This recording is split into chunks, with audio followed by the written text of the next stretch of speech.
Excellent. Good. Well, good morning. Thank you so much for joining us. It's Wednesday morning. Shannon and I were talking that we feel like we just did this. So if you just came to one of these a few months ago, that's how we're feeling too. But I'm Liz Isaacs, and I'm here with Shannon Quinn Sheeran from Housing Innovation. And this is the BOSS New Project RFP Bidders Conference. So hopefully you're all at the right place, and we'll keep moving, Shannon. All right. All right, so just a quick agenda. We're gonna let you know a little bit about the background, why we're here, what we're doing, give you a sense of the time frame, so we're all on the same page on due dates. We're going to go through the application. We're going to make sure you know how to apply. We're going to give you tips and tricks and repeat ourselves and give you lots of reminders and give you lots and lots of opportunities, hopefully, to ask questions. So that anytime, unmute yourself, raise your hand, throw a question in the chat. But we really feel strongly, we want this to be really helpful for you, so that when we are done this morning, you know next steps and you feel comfortable applying. I see some folks that have done this for years and years, and I think there are also some new people here. We always want to include anyone who wants to apply. So please ask questions and stop us, tell us to slow down, or we're not making sense, and all of the above. Yeah, raise your hands, unmute yourself, use the chat, any way you want to ask questions. Great. Okay. She's not at CV. She just left. She was in my office. So we're going to, again, in the spirit of repeating ourselves, we're going to remind you a lot about the instructions. And the reason is the instructions are a wealth of knowledge. Really, everything you need to know about the new project RFPs are in the instructions. And I know it's not always fun, but it's really, really worth your time if you're going to apply to just make a commitment to the instructions. So we're going to remind you to do that a couple times. We're always happy to answer questions, to elaborate, to clarify, but the instructions have a lot of really, really good information that I think will help you out. So a little bit of background. Again, some of you have been doing this for years and years. Some of you might be brand new. So every year, HUD puts out funding for continuum of care, new projects, for renewals. And today we're talking about the new projects that you're going to apply for. Every year, BOSS gets about $50 million in funding. So that's the combination of the renewals, the 100+ projects that are part of BOSS, plus whatever new money we're applying for and that we may be lucky enough to get. So again, we're here to talk about new projects, both what we refer to as the regular bonus / reallocation and DV bonus. So I'm sorry, yes. Again, as I mentioned, we want anyone and everyone to apply. And so every year we try to bring new providers in, new folks in, to make sure they have the opportunity to apply to. And then of course, people who have applied in the past, we welcome you as well. And then we always have a caveat, which is the HUD notice of funding opportunity is not out yet. And so once that comes out, we will clarify if HUD has certain rules, priorities, things that we just can't necessarily anticipate that could potentially change how we're applying for the new money. So we always have to say that so that we have to follow HUD rules, and we won't know until the NOFO is out. If there are rules or other things that we couldn't necessarily anticipate. Okay. There's a question in the chat. For faith organizations, are there limitations to applying and or receiving funding? So we'll go through the eligibility, who's eligible to apply, but faith organizations are allowed to apply as long as they're an eligible organization. There aren't limitations on faith organizations as long as they meet the eligibility requirements. And when do you expect the no? That's a trick question. Wouldn't we all like to have a crystal ball? When do we expect the no vote to be posted? Honestly, we haven't even received word from last year's NOFO, so we really don't know. Oftentimes it's in the summer, but yeah, sorry. We wish we knew. Yeah, we wish we knew. Okay. And then just finishing up on background, we are here to provide technical assistance, to answer questions. We're going to explain later on about how you can ask us questions. So please, like I said, not just during our webinar today, but moving ahead, we are here to help. And just to give you a sense, in 2022, we were eligible, BOSS was eligible to apply for over 50 million, and approximately 4 million of that was for new projects. As Shannon mentioned, not only do we not know when the new NOFO is coming out, but we don't even have the awards from last year yet. So we don't even know what was awarded. But we do like to mention to folks, it's very competitive money. And in 2021, BOSS got a very high score on our application. And I'll explain that part of getting the new money has to do with how well your CoC scored. And we have rock star providers who do such great work at BOSS that we were able to put the good work into the application, and we got a really good score, and we still didn't get the money that we wanted for new projects. So it's just really competitive. We're not trying to be Debbie Downer about it, but we just want to let you know that it's very competitive. So you may submit the best application in the world, and then we try to write our best application for the CoC, and the money just might not be there. There just, unfortunately, is never enough money to go around. So, but that'll be the last negative thing I'll say. We'll remain positive. All right. So what are you going to do? We just want, people always say, so what happens? So this is our first step. We are going to apply and submit an application in ZenGen. And ZenGen is the portal where we can accept your applications. It's the only way you can submit an application to us. And Shannon is great at explaining ZenGen and is our ZenGen guru. So she's going to talk about that in a few minutes. But we've really tried to simplify it. Every year I tell Shannon, because she works on the application, I think it gets easier to use. We're really trying to be mindful of making it as easy as we can for providers, and also to have it mirror the HUD application. So I'll go here and then explain. So you're going to submit an application. Then the scoring committee is going to meet sometime in May. HUD's going to release the NOFO, and we never know when that happens, but let's say June, July, August, sometime. We are going to let you know if your application was selected to be put into the HUD application. So what we submit to HUD. And when we tell you that, if you are selected, you are going to do an application in eSnaps, which is how you submit an application to HUD electronically. And then HUD announces awards, and we never know when that happens either. But what we really tried to do this year was make sure that the application that you're going to submit to us in ZenGen looks a lot like what you would submit in eSnaps if your application is selected. So it is a lot of steps, it is work, but every year we try to think of how we can make it easier for you so that you can cut and paste and use information that already exists in your application to HUD. I'm going to take a quick breath because I said a lot. Does anyone have questions before I move on to the timeline? Okay. Very good. So the RFP, the request for proposal, was released last week. We're here today, the 22nd. I'm sorry, I'm looking at, I shouldn't look at the chat too.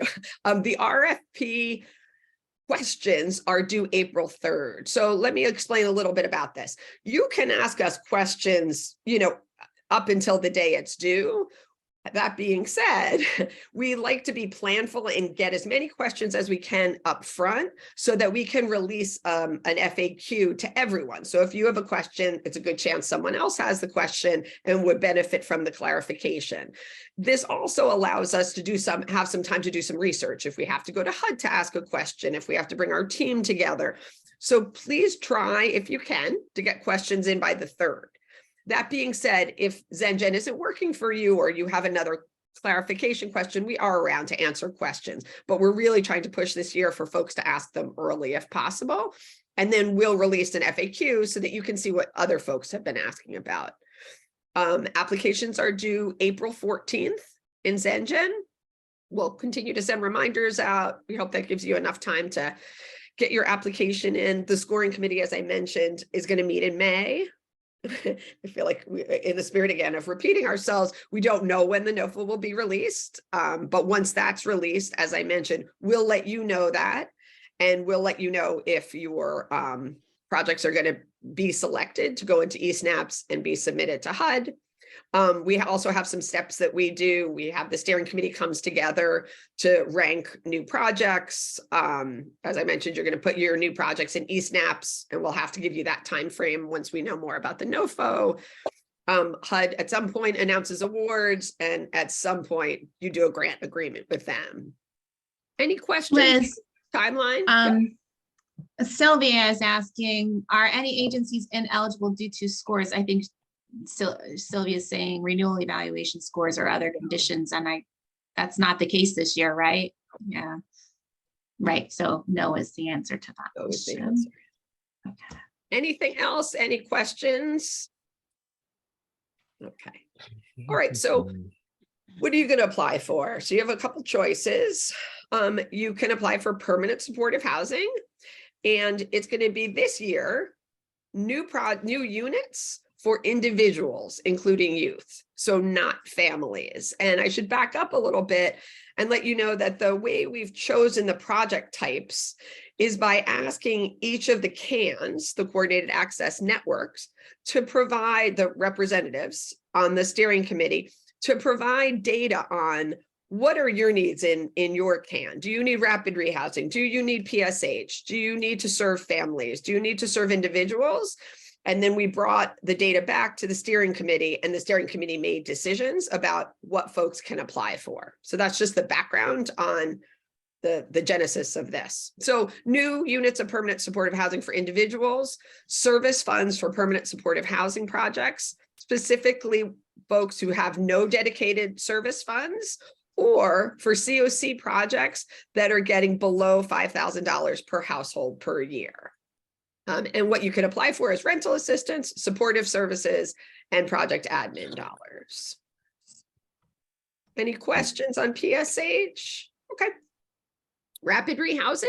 So you can also apply for rapid rehousing for both individuals and families. And we just put including youth so that folks know that that's a subpopulation that could be served as well. Service funds for rapid rehousing projects that have service funding below $5,000 per household. So just like we talked about for PSH, you can apply for CoC bonus reallocation or DV bonus, and you can apply for rental assistance, supportive services, project admin, and HMIS is eligible under the DV bonus. And finally, joint transitional housing, rapid rehousing. You may apply for new units to serve people who are fleeing or attempting to flee from DV, dating violence, sexual assault, stalking, or other dangerous situations, also known as Category 4. And eligibility for this is only under the DV bonus, so it's only DV projects. And you can apply for rental assistance, leasing, operating, supportive services, HMIS, and project admin. I'll pause for a second. Those are the model types. We're all together still. I have a question. Sure. All right. If we applied for PSH, would the rental assistance go through Shelter Plus Care or one of those rental administrators, or would it come through the organization to administer? Good question. So DEMIS would be for PSH. DEMIS would be the grantee. So it would go through DEMIS. But the rental assistance would go through the local LMHA, Liz. Is that what you're asking? Oh, I'm sorry. Yes, that's what she's asking. I apologize.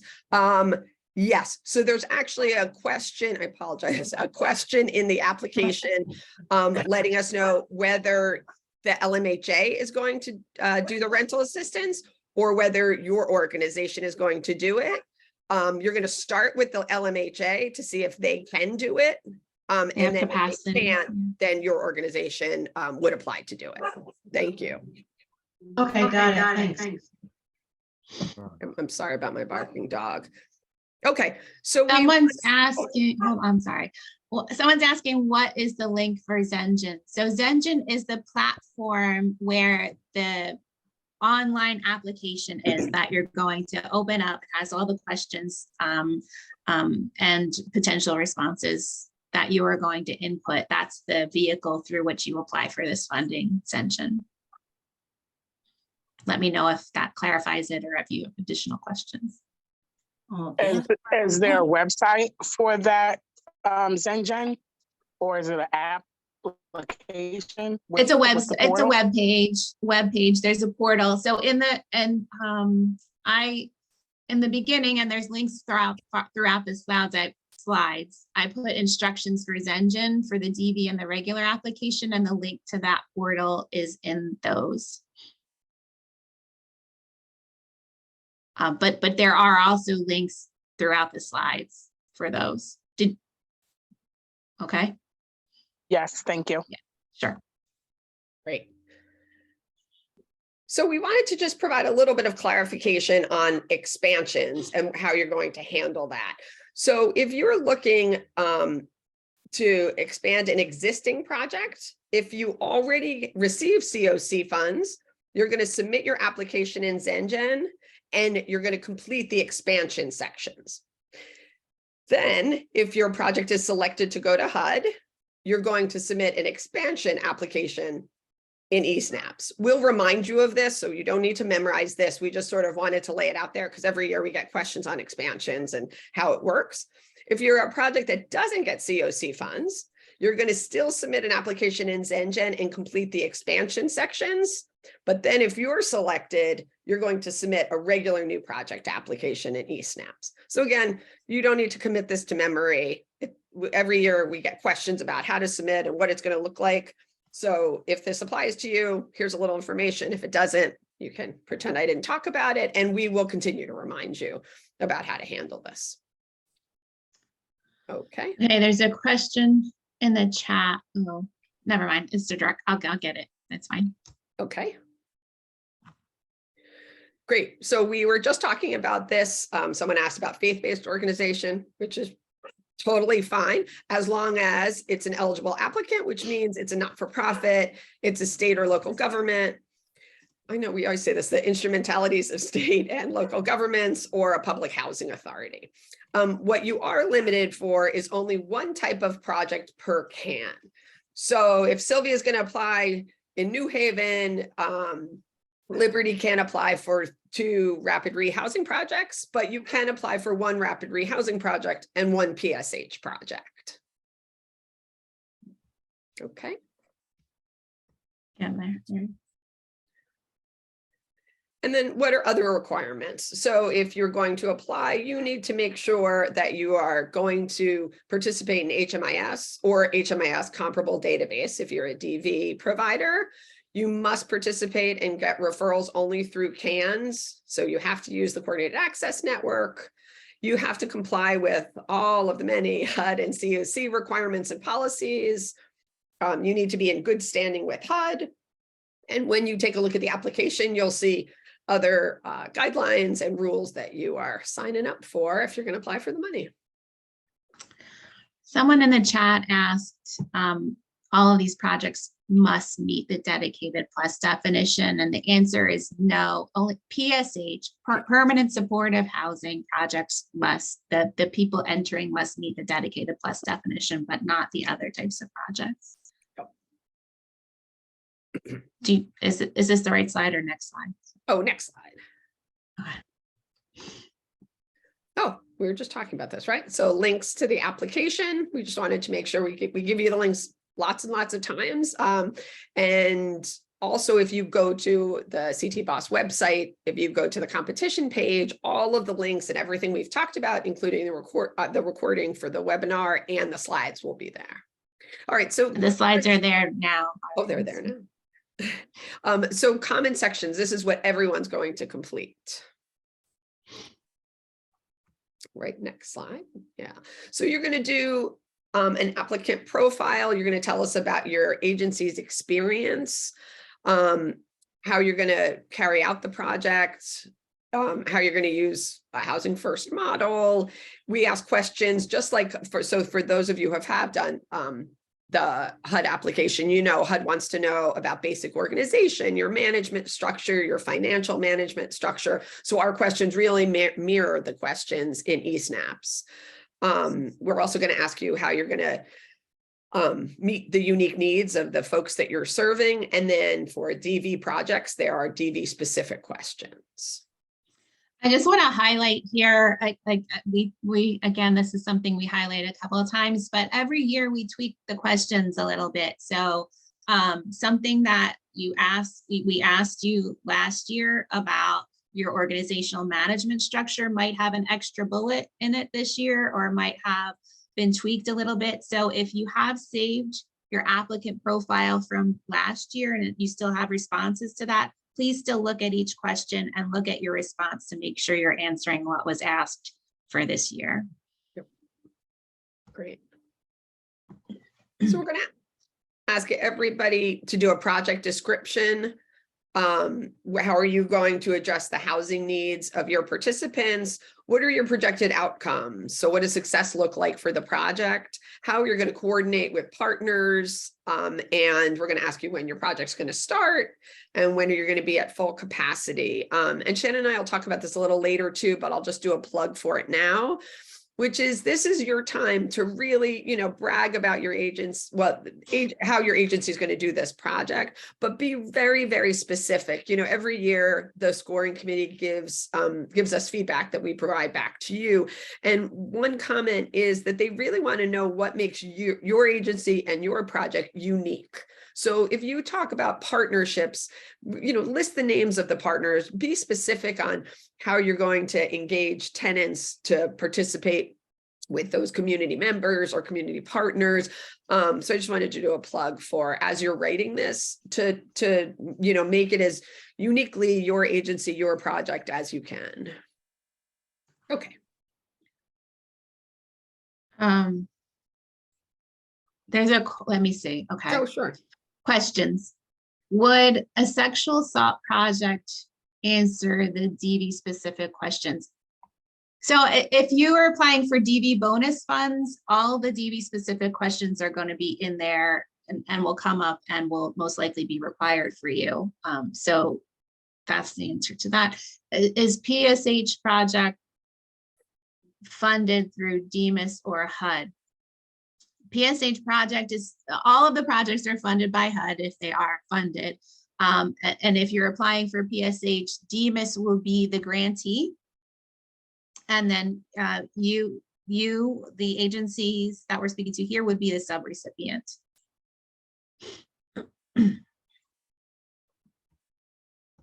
Anything else? Okay. Yeah. So we're going to ask you about supportive services too. So how folks are going to be able to stay stably housed. If you're going to use critical time intervention, CTI, and what's your plan to address all the various needs that a participant has in terms of education and employment, health, and how folks are going to be assisted to increase income. Questions? All right. You're going to provide a budget to us. And once again, we've linked the instructions because we want to make sure you read those. And the instructions, more plugging, they give you good information on the expenses you can put in, indirect costs, admin, supportive services, and kind of all the rules. And I think we also in the application and maybe in the instructions too have linked you to resources to know what HUD allows for allowable resources. So hopefully there's lots of information so that you know what you can put in your budget. And those of you who have worked with us in the past know this, but this will be new for people who haven't, but we have to work with you once we've selected your application. Almost no one gets exactly what they applied for because we need to tweak the application. We may ask you to apply for more units, for fewer units. The FMR may have changed in the many months that have elapsed from, you know, us putting an RFP out. So we work with you if your application is selected, and we work together, create a final budget that you would then apply to HUD and put in eSnaps. Next to reading the instructions, the next most important thing for rapid rehousing projects is the match. I'm sorry, for joint TH also. Every year people do the match wrong, and unfortunately it's a threshold requirement. So if you do not put the right match in, your application doesn't get reviewed, which breaks our heart. We don't like that. People work way too hard on your applications. If you have questions, if you think you're doing the match wrong, come to us and ask. And what is the match? The match is the amount of money that either your agency or another agency is putting into the project to match HUD's funding. And it has to be 25% of the total amount. And it can be from public resources, private resources. We encourage folks to do a cash match instead of an in-kind match. And I'm not going to go into that right now, but I'm happy to chat with folks another time about that. But anyway, please, if you're applying for rapid rehousing or joint THRRH, just do the math correctly, and you can always check in with us and ask questions about that. There are a few questions in the Sure. chat. If an agency is applying for an expansion of existing PSH, does that mean another agency in the same cannot apply for new PSH?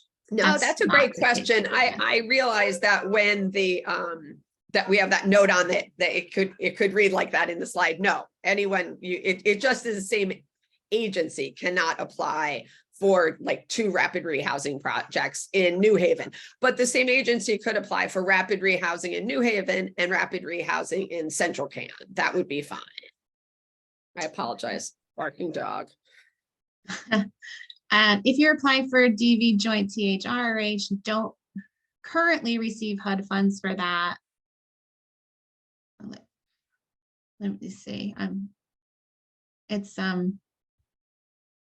My thing is blocking all the text. Don't currently receive funds for that, nor have that type of program. Can you apply for a new? Yes. You can apply for new DV joint THRH if you don't have one already. You can, if there is one, which is coming online now that exists within the CoC. So there's only one of that type of program at all. So if you're the one who has that, you can apply for an expansion. But if you don't have that at all and are applying for DV funds, yes, you can do a new DV, a joint THRH.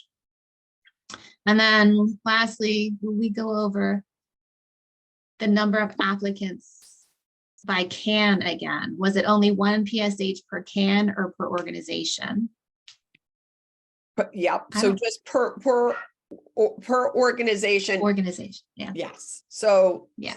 I'm sorry. I know. I think that confuses people, but no, everyone can apply, but you can't apply for 2 of the same model type in the CAN. So for example, you can't apply for 2 PSH projects in Hartford, but you could apply for a PSH in Hartford and a PSH in New Haven, and everyone could apply. Any organization, there's no limit on the CANs. So we especially don't want that. We never want people to not be able to apply. So everybody can apply. It's just limiting what you can apply for. And one more question, is there a cap on what can be requested for service dollars per PSH participant? So the cap on PSH is per household and it's $9,000. And we're just asking that everybody apply for that $9,000 per household, not lower than that. Yes. Okay. Any other questions on comment sections? Okay. So we're going to talk a little bit about specific sections. So if you're applying for PSH, you may answer certain questions. DV has their own set of questions. So we're going to talk about those next.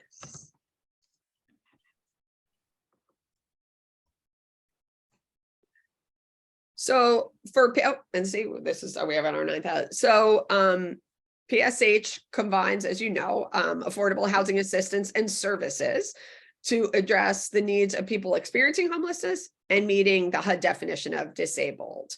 DEMIS is going to be the applicant or grantee. You'll hear us saying applicant or grantee, and they provide the match. So if you're a PSH, you're applying for a PSH project, you do not need to provide the match, and you won't see a match question in the application for PSH. folks need to meet the dedicated plus definition. And Shannon's going to talk about that in a few minutes for PSH. And we're going to ask you, like Shannon just said, to apply for $9,000 per household for services. This has come up for years and years that folks do not have enough money, that they don't have enough money to pay case managers what they should be paid. There have been lots and lots of conversations. And so our hope is that in doing this, salaries can be increased, people can find folks to hire, and it'll sort of write the budgets for projects that just don't have enough money for services. We talked a little bit about this, so you can apply for a new expansion project to expand PSH projects to increase the number of units and allow the project to serve additional households. And we talked a little bit about this before, but what you're allowed to ask for is rental assistance, supportive services funding, and project admin funding. And we've just included the DEMIS rental assistance operation guide here so that you can take a look at the rules and guidelines that they provide here. Yeah, so if you're completely new to HUD projects and permanent supportive housing, that DEMIS rental assistance operations guide has a ton of really good information. Very helpful. Okay, dedicated plus, we've talked a lot about that. What is it? So we included all parts of the definition of dedicated plus here, but some of them are not very relevant to our CAN. So we're going to focus on the ones that are more relevant, and those are in bold here. People who meet the chronic homeless definition are automatically meet dedicated plus. This includes people who are currently in rapid rehousing and need PSH and who were chronically homeless upon entry into rapid rehousing. Number 2 is not relevant in our CoC. Number 3, this is HUD's definition of homeless. People who are residing in an emergency shelter, safe haven, or an unsheltered location and have been admitted or enrolled. Oh, that part is the homeless definition. And if they were enrolled in a PSH or a rapid rehousing project, having met chronic homeless criteria upon entry within the last year, but they were unable to maintain that housing placement, they are still eligible for a dedicated plus for a PSH project. And persons who are residing in an emergency shelter, safe haven, or unsheltered locations for at least 12 months in the last 3 years, but have not done so on 4 separate occasions. So that chronic homeless definition, that was number 1. That is people who have done so, lived in a homeless location for 4 separate occasions. But this dedicated plus definition allows for people who haven't done so on 4 separate occasions, and an individual or head of household met the definition of homeless individual with a disability. Number 6 is rarely likely to be used, if at all, in our CoC. Any questions on that definition? Bless you. Oh, thank you. The link to the guide, I don't know. The link to the DEMIS RI operations guide on the slideshow are broken. Sorry about that, Emma. We'll try to fix that. And I don't know, Liz, if you're able to get. Yeah, I'll put it the into one. the It is on the CT Boss website. Okay. yeah, I'll put it in there. Okay, rapid rehousing. The definition of rapid rehousing is it combines time limited, usually 2 years or less by HUD definition, affordable housing assistance with voluntary supportive services to address the needs of people experiencing homelessness, including people fleeing domestic violence. The eligible population are people who are literally homeless, meaning category 1 of HUD's homeless definition, or people who are fleeing, attempting to flee domestic violence, also known as category 4 definition of homelessness. The DV bonus projects must be dedicated to participants who meet HUD category 4 definition of homelessness. Questions on rapid rehousing? For CoC bonus reallocation funds, DOH, I think as we were talking about DEMIS for PSH projects, but DOH will be the applicant, and Advancing Connecticut Together, or ACT, will be the fiduciary agency for rental assistance. Rental assistance will go through ACT. Unless your project has another source of services funding, projects must include $9,000 per household annually for services. And rapid rehousing is also eligible for expansion, expanding existing rapid rehousing projects to increase the number of units, allow recipients to serve additional households. Allowable expenses are rental assistance, supportive services, and admin. And the DOH Rapid Rehousing Operations Guide is linked here. Just like the DEMIS Operations Guide, this has a ton of useful information, especially for anybody who is new to rapid rehousing projects.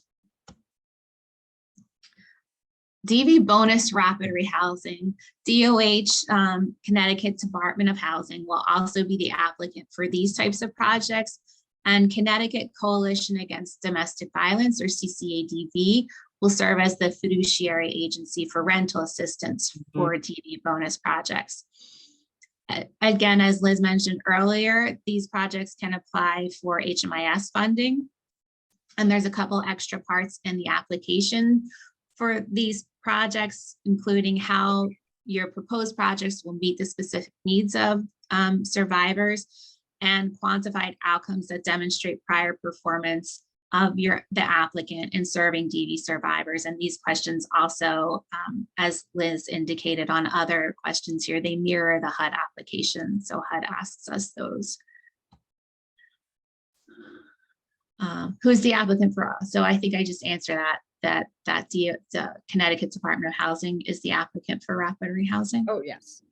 Okay, so how to apply? Zengen, again, we have an online portal through which all of you can apply. There are directions, instructions linked here on how to enter that portal, and the link to those portal for both the regular CoC bonus reallocation application and the DV bonus application. So I referred to this a little bit before. If your agency has applied for funding in the last couple of years, we've used Zengen in the last couple of years as well. So if you have created a profile, your agency's profile is already saved in Zengen. So if you are entering the portal with the same username and password, you'll be able to see the profile and just update what was submitted before. So if you're new to your agency, but you know that your agency submitted before, try to find that username from previous years. And if you have the password, fine. If you don't have the password, you can click forget password. But the thing is, it'll be sent to the old email. So it'd be great if you have access to the email that was used before. Again, also questions have been tweaked. Pay attention, read them all, and your responses. Don't just go on what was submitted last year because things have changed. Creating a project application profile. Again, here are the links. So this is the screen that you'll see when you click on the link. Enter your email, create a password, and here are the stipulations on what needs to be included in a password. And if you are new, you click sign in. If you've done this before, you just click login.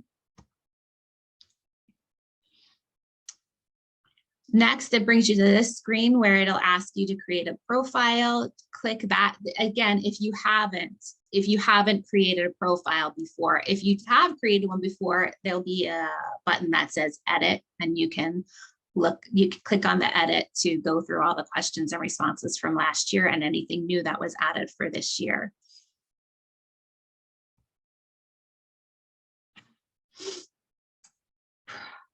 Profiles contain questions, I think Liz alluded to this earlier, related to the applicant agency. All the fields with an asterisk are required. There are a couple of questions, think I have this in a further slide that are required that I wasn't able to make required this year because of the saved data from previous years. So if questions are showing up in your applicant profile, assume, unless they're completely irrelevant to your organization, that they are required, and just go ahead and respond to those questions. I talked about clicking the blue edit. When you do have the ability, if you're not completing the whole thing, you do have the ability to save draft, and that will just save and you can come back and edit as needed. But when you're complete, you click complete, and then it'll show up that after you save that, it'll show up as complete. Shannon, we have a question, and this may be relevant to other folks too. Asking if you have no access to original logins to ZenGen, should they create a new profile? Or There's go ahead. Yeah, there's no problem with creating a new profile, but I guess I would say, if you know your agency created one in the past and don't have a copy of their responses, you can always send an email and I can at least send you the responses, and so you're not having to recreate the wheel if this work has already been done. Yeah. Actually, contact me regardless, because I can find out if there's a way where I can just get you access to that profile. Great. I can't think of one off the top of my head, but we can work on it. Okay, so please note no changes to the RFP after the 4/14 deadline. Once it's created, the new application profile can be updated by logging into these links. So once you've done your profile, this bottom screen will show up, and you click Get Started. If this is your first submission for 2023, actually, if you're a DV bonus and have applied before, your previous year's applications will still show up. So instead of saying Get Started under this plus sign, it'll say Add Another, and you just click that one. If you're applying for more than one project, then your submitted one will show up here and it'll say Add Another. So you just click on that. And then click on the blue Open. So once you've clicked Add Another, the screenshot down on the right shows up, and you click the Open to go ahead and start that application. Just like the profile, fill in all required fields and all additional fields that are relevant for your application. And again, if the question looks like it's relevant to you, unless it's completely irrelevant, answer it. Use save draft, return using the same submission address. Click Mark Complete at the bottom or top right once everything is complete. And if you missed a required field, you'll be prompted to go back and complete that field. So again, if it applies to you, fill it out. If it doesn't apply to you, fill in not applicable, or if it's a number, fill in 0 as the amount. It's not necessary. So for instance, in the supportive services budget line item, I don't know, there's 10 to 15 possible budgets categories that you could fill in. It's not necessary to put in zeros for all of those, but if something shows up and it's saying you can't move forward without doing this, and it's a number field, you can just put in 0.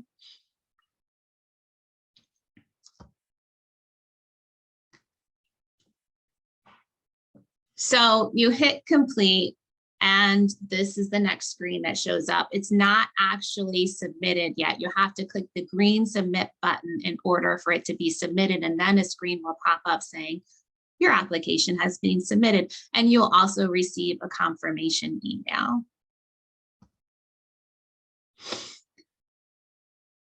So if you want to see, again, if you want to go back and refer to what you've filled out, you can click the view button, and that'll show you the document that you submitted. It also enables you to download, which we'll go over in another slide. Once you do submit, the document is no longer editable. If it's prior to the deadline and you want to edit something, contact me, please, my email is on the last slide. It's shannon@housinginnovations.us. If you wish to submit another new project application, go back to the homepage, click homepage at the top left of the screen, or use the original link and just go to add another. We do recommend that you print or save as a PDF your application. These are the steps to do that. After submitting, click the view button, click the blue downward facing arrow or triangle to the right of RFP, click print form, and then follow directions as necessary to either print your document or save it as a PDF. Shannon, we have a question about if the LMHA is applying for PSH, are they the contact, or is Demas the contact and the LMHA is the contact? So Okay. whoever's, and you'll be doing the application and all the work. Okay, great. Okay, Zengen tips. Pay attention to required fields, and like I said, on the profile in particular, there are a couple items that we added this year that I couldn't make required. Treat them as required. Pay attention to the bullets in every list of list of criteria in every question. When the scorers go to look at every application, they really do use those as tools to see if the response you gave is complete. There's conditional logic throughout. So if you happen to be applying for multiple projects, the same questions might not appear for you in one versus another. Different questions show up for PSH versus rapid rehousing, or if you are expanding a project versus not expanding a project, those are different also. Look in the questions. There are some specifically referring, they say answer this if this is PSH only, or answer this if this is RRH only, so pay attention to that. Words and character limits are important. Make sure all parts of the application match all other parts of the application. So if you're telling us in a narrative that you're going to serve 10 households, we look for 10 households in the parts of the application where it says how many households are you going to serve, how many units, and that type of a thing. Budget item description. So last year, I remember that Liz will remember, for supportive services in particular, that's where you all have the most leeway to apply for different types of funding. It's not as clear cut as a rental assistance would be. So case management, or what are other moving assistance, or those types of things. We try to put as examples exactly the type of response that we're looking for. And in the instructions, there is good information about what's allowable in supportive services. So please look at that, and so that you know that what you're asking for is allowable, because in some cases, if it's not allowable, we may just ignore it because it didn't match the instructions or allowable cost. And then really quantify. We are looking to provide case management to 10 people with one full-time employee that costs this much per year with salary, and what's the other thing? Fringe. Fringe. Thank you.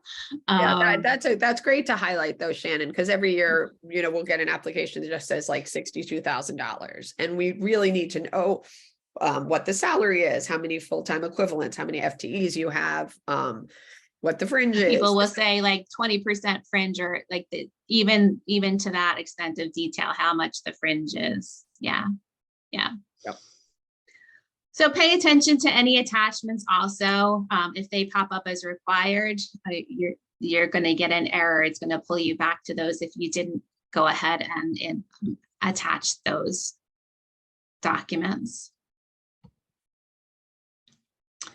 Scoring factors, there's a vote coming up this Friday on some scoring factors, so we're still working those out, and we hope to have that available soon, hopefully next week, but we will let you know when it's available. It'll be posted to the CoC application page, and we will also send an email out when that's posted. Another highlight or another tip, highlight what makes your agency and project unique. We receive about 20 applications per year, and some of them are very similar. So anything that makes your agency stand out and will be special is going to help your application.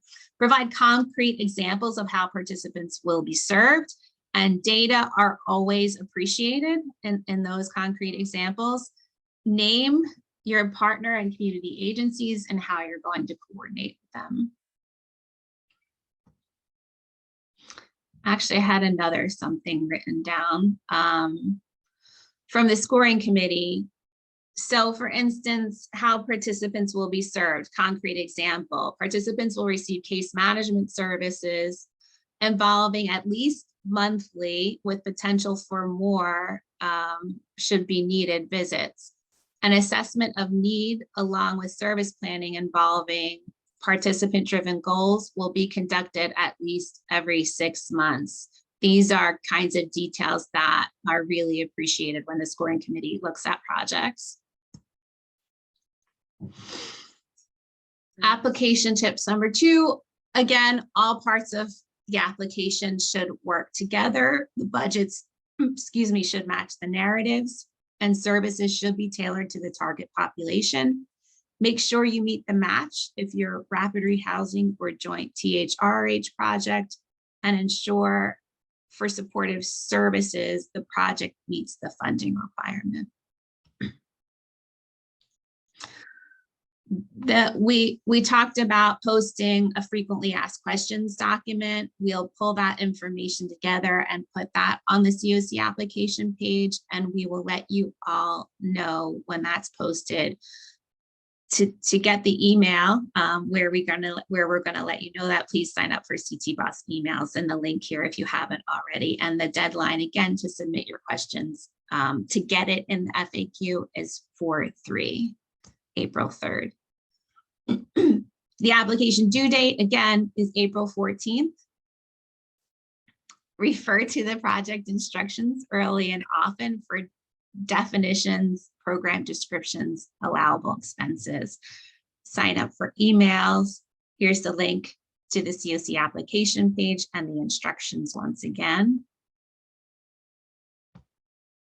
Any questions?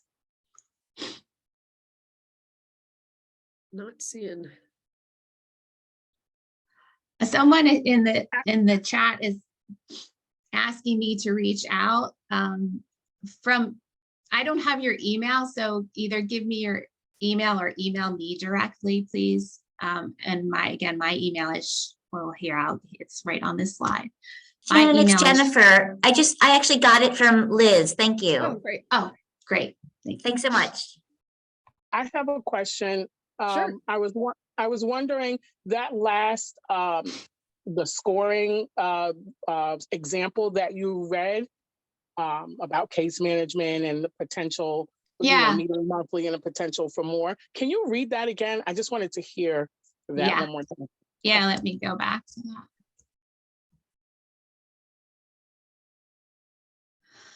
For instance, participants will receive case management services involving meetings at least monthly with potential for more should that be needed. And the second one was an assessment of need along with a service plan involving participant-driven goals will be conducted at least every 6 months.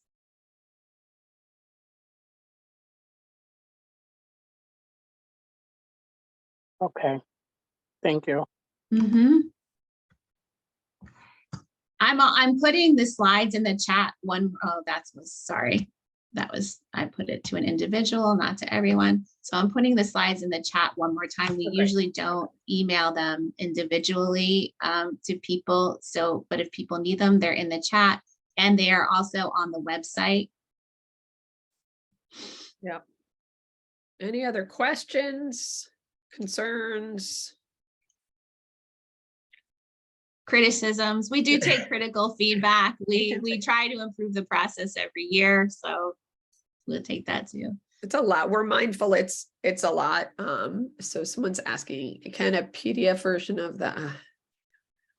No, we've been asked that before. We don't have that, but so what I would advise to you is go in and just like respond different ways to different questions. And even actually, I have gone in and because we do a lot of testing before this, right? And I don't want to answer every question with the amount of characters that are required and all that.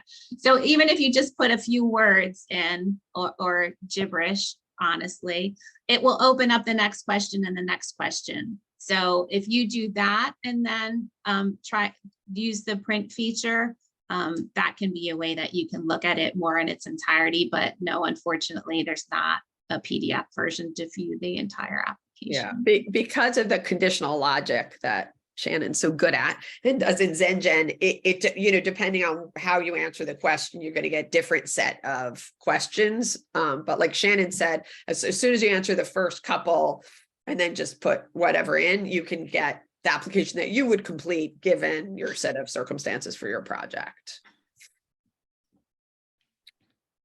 Yes. Anything else? Well, we're excited to have NOFO 2023. Yeah, new project applications. We're excited that you guys came out and listened to us yammer away for another hour of your life. But we're really here to help. So please reach out. You know, don't suffer in silence. We always say, right? If you have a question, someone else probably does too. So you could submit the question and we'll have, you know, put it in the FAQ or give Shannon a call, give me a call. And then, you know, I know that everyone says this and you're the busiest people on the planet, but if you can start earlier, that's really best because inevitably there are questions that we'll have to do some research, we'll have to figure it out. And we want you to have plenty of time to ask us questions, get answers, have us get the answers for you, and not be in a panic on April 13th. So, yeah. All right. So thank you. Yeah, everyone. thank you. Well, the recording will be on the website soon. The slides are already on the website. And we'll look forward to working with you guys. Take care. Enjoy your day. Thank you. You.